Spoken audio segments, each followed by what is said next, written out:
Hello. Hello, একটু বাড়ি দিয়ে কালোটা।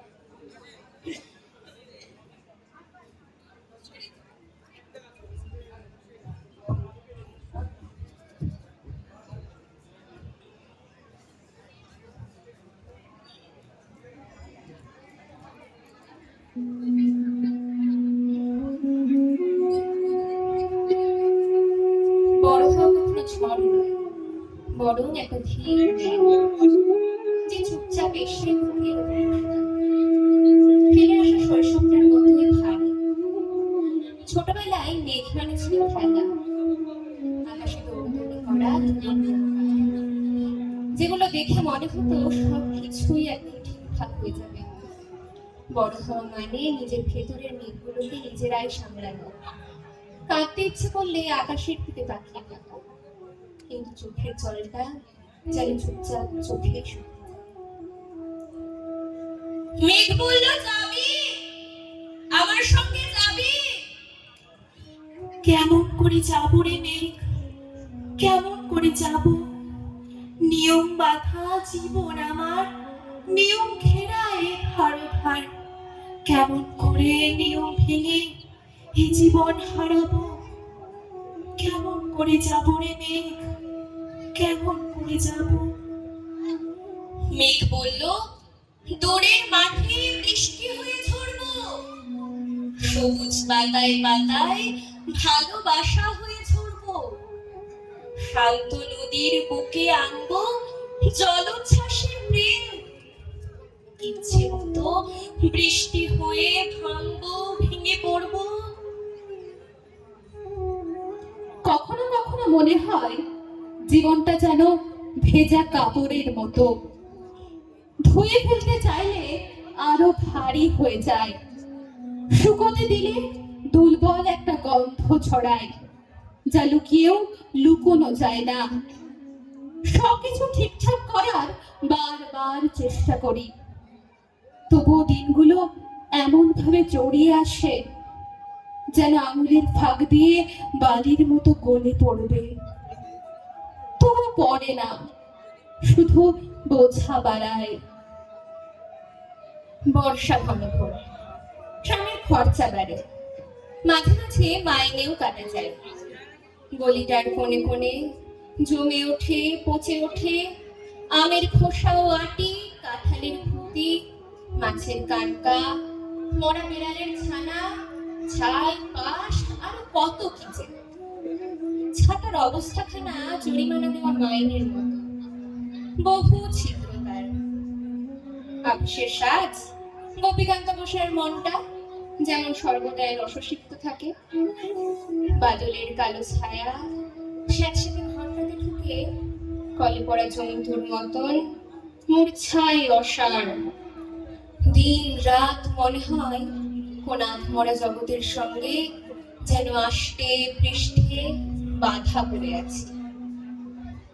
হঠাৎ মনে পড়ে ছোট্ট আমিটার কথা, যে ভাবতো মেঘ মানে শুধু বৃষ্টি, জানতো না বড় হওয়ার পর মেঘ মানে নিজের ভেতরের সব কথা জমে থাকা, যা কাউকে বলা যায় না। তবুও সকালে নতুন আলোয় মেঘ একটু একটু করে পাতলা হয়, আর আমিও শিখে যাই যে মেঘ থাকলেও জীবন থেমে থাকে না। বড় হওয়ার কষ্টটাও ধীরে ধীরে আকাশে মিশে যায়। এই মেয়ে, তুই যাবি আমার সঙ্গে? যাবি? যাব না মেয়ে, পারবো না আর যেতে। আমার আছে কাজের বাঁধন, কাজে থাকি মেতে। কেবল যখন ঘুমিয়ে পড়ি তখন আমি যাই, সীমার বাঁধন ডিঙিয়ে দৌড়ে এক ছুটে ছুটে পালায়, তখন আমি যাই। ছোটবেলায় আকাশটা ছিল আমার খেলার মাঠ। যেদিন খুব মন খারাপ থাকতো, আমি ছাদে উঠে বসতাম, কারণ ওখানেই প্রথম তার সাথে দেখা হয়েছিল। সেদিন আকাশে ছিল ঢলঢলে মেঘ, মনে হচ্ছিল যেন হাওয়ার হাত ধরে তুলোর পালকগুলো ধীরে ধীরে হাঁটছে। হঠাৎই একটা মেঘ আলাদা হয়ে আমার মাথার উপর থেমে গেল। এই ছেলেটা, নাম কি রে তোর? আমি বললাম, খুশমন্ত। মেঘ বালিকা রেগে আগুন। মিথ্যে কথা, নাম কি অমন হয় কখনো? আমি বললাম, নিশ্চয় হয়, আগে আমার গল্প শোনো। সে বলল, শুনবো না, যা। সেই তো রানী, সেই তো রাজা, সেই তো একই ঢাল তলোয়ার, সেই তো একই রাজার কুমার পক্ষীরাজে। শুনবো না আর, ওসব বাজে। আমি বললাম, তোমার জন্য নতুন করে লিখবো তবে। সে বলল, সত্যি লিখবি? বেশ, তাহলে মস্ত করে লিখতে হবে, মনে থাকবে, লিখেই কিন্তু আমায় দিবি। আমি বললাম, তোমার জন্য লিখতে পারি এক পৃথিবী। লিখতে লিখতে লেখা যখন সবেমাত্র 2-4 পাতা, হঠাৎ তখন ভূত চাপলো আমার মাথায়। খুঁজতে খুঁজতে চলে গেলাম ছোটবেলার মেঘের মাঠে। গিয়ে দেখি চেনা মুখ তো একটিও নেই তল্লাটে। একজনকে মনে হলো ওরই মধ্যে অন্যরকম। এগিয়ে গিয়ে বলি তাকে, তুমি কি সেই মেঘবালিকা? তুমি কি সেই? সে বলেছে, মনে তো নেই, আমারও সব মনে তো নেই।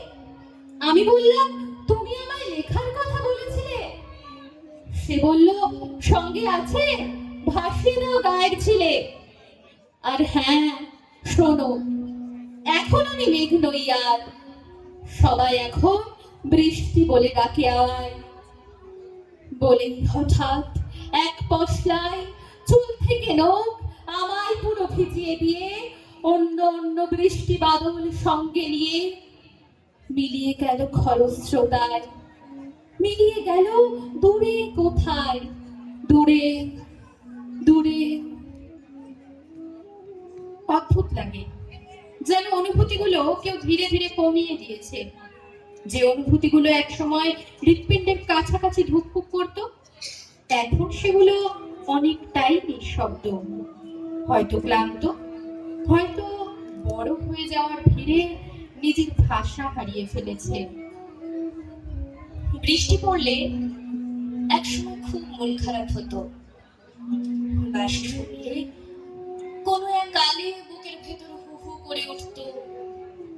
বিজয়া দশমীর সন্ধ্যাবেলায় চোখে জল আসতো। আজকাল আমার এসব কিছু হয় না। বৃষ্টি পড়লে রান্নাঘরের দিকে হাত পাঠায়, আজ খিচুড়ি হোক। বাঁশি শোনার মতো অবকাশই জোটে না।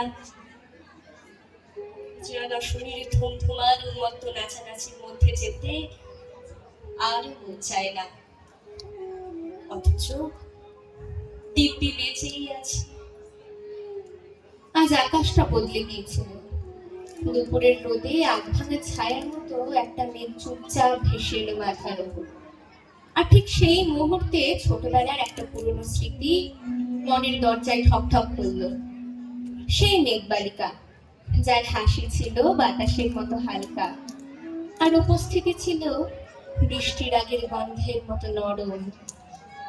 বৃষ্টি বলে ডাকে আমায়, বৃষ্টি বলে ডাকে আমায়। আপন মনে বলতে বলতে আমি কেবল বসে রইলাম, ভিজে এক কাপড় জামায় গাছের তলায় বসে রইলাম। বৃষ্টি নাকি মেঘের জন্য? এমন সময় অন্য একটি বৃষ্টি আমি চিনতে পেরে বলল, তাতে মন খারাপের কি হয়েছে? যাও, ফিরে যাও, লেখো আবার, এখন পুরো বর্ষা চলছে, তাই আমরা সবাই এখন নানান দেশে ভীষণ ব্যস্ত। তুমিও যাও, মন দাওগে তোমার কাজে। বর্ষা থেকে ফিরে আমরা নিজেই যাব তোমার কাছে।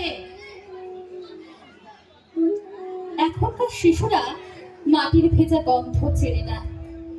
বর্ষার প্রথম বৃষ্টিতে কিভাবে ধুলো নরম হয়ে যায় তা অনুভবই করতে পারে না। তাদের বড় হওয়া, আরো বেশি হোমওয়ার্ক, আরো বেশি ক্লাস, আরো বেশি ব্যস্ততা, কিন্তু কমে যায় খেলাধুলা, ছোটাছুটি, গাছের ছায়ায় দাঁড়িয়ে থাকা, সেই সহজ আনন্দগুলো। বৃষ্টিদের সঙ্গে কথা বলিস না, ওদের স্বভাব ভালো নয়। ওদের সাথে মিশলে ওরা তোকে গান শেখাবে, ওরা তোকে মেঘেদের রং বুঝিয়ে দেবে, তোর ভবিষ্যৎ গোল্লায় যাবে, তুই শেষমেশ একটা বাউল ভিখিরি হয়ে যাবি। গাছপালার সঙ্গে একেবারে মিশবি না, ওদেরও চরিত্র ভালো নয়। ওরা তোকে বাতাসের গল্প শোনাবে, ফুল ফলের লোভ দেখাবে, তোর লেখাপড়ার ক্ষতি হবে, শেষ পর্যন্ত তুই একটা জঙ্গলি ভূত হয়ে উঠবি। এখনো যখন মন ভারী হয় বা কিছু বুঝে উঠতে পারি না, আমি আকাশের দিকে তাকাই, কারণ আমি জানি মেঘবালিকারা কখনো চলে যায় না, তারা কেবল একটু দূরে থাকে, ঠিক এতটাই যে মনে পড়লে দেখা যায়।